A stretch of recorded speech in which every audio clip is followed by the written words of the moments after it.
আমার সৌভাগ্য কবি অনুপ মণ্ডলের একাধিক কাব্যগ্রন্থের কবিতা একাধিকবার পাঠ করতে পেরেছি। তার এক একটি কাব্যগ্রন্থ যেন এক একটি বাঁক, আমাকে অদ্ভুত টানে। লোক উৎসবের বেড়াল এই গ্রন্থ থেকেও কবিতা পাঠ রেকর্ড আমি ইতিপূর্বে করেছি।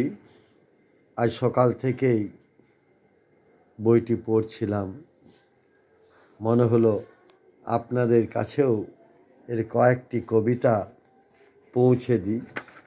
পড়ছি অনুপ মণ্ডলের লোক উৎসবের বেড়াল কাব্যগ্রন্থ থেকে কবিতা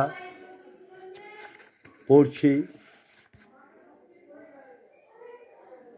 জল ভাঙা দুপুর। মগ্ন সামাজিকতায় জলের ওপর ঝুঁকে আসছে জলের দুপুর।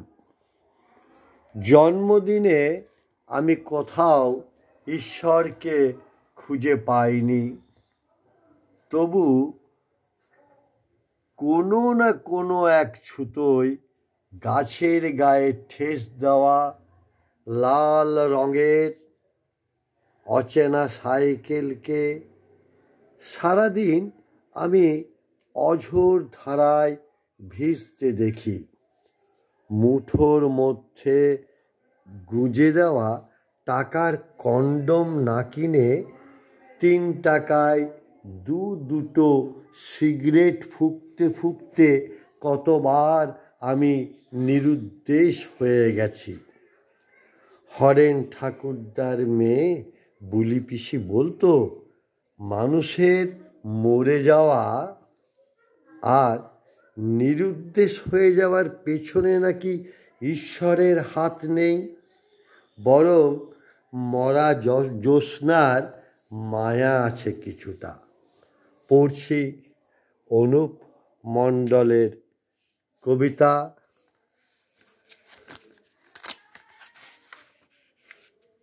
প্রতারণা।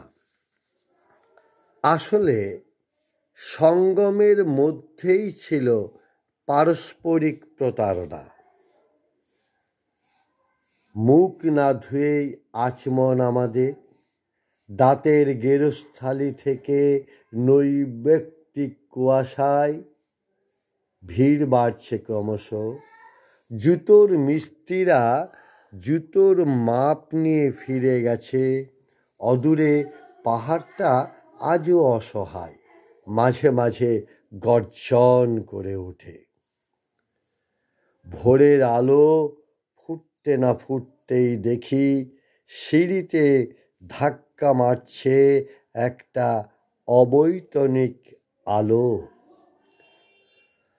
পড়ছি অনুপ মণ্ডলের কবিতা পাগমার্ক।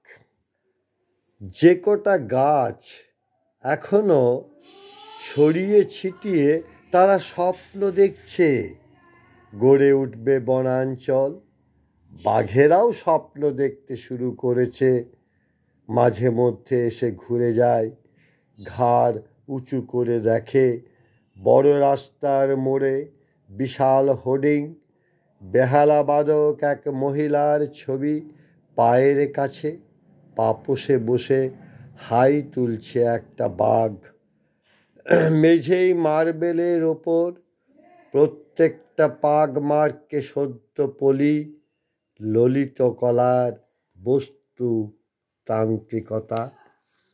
বললাম লোক উৎসবের বেড়াল, কবি অনুপ মণ্ডল। কবিকে আমার শ্রদ্ধা, শুভেচ্ছা ও ভালোবাসা। কবির জয় হোক, কবিতার জয় হোক।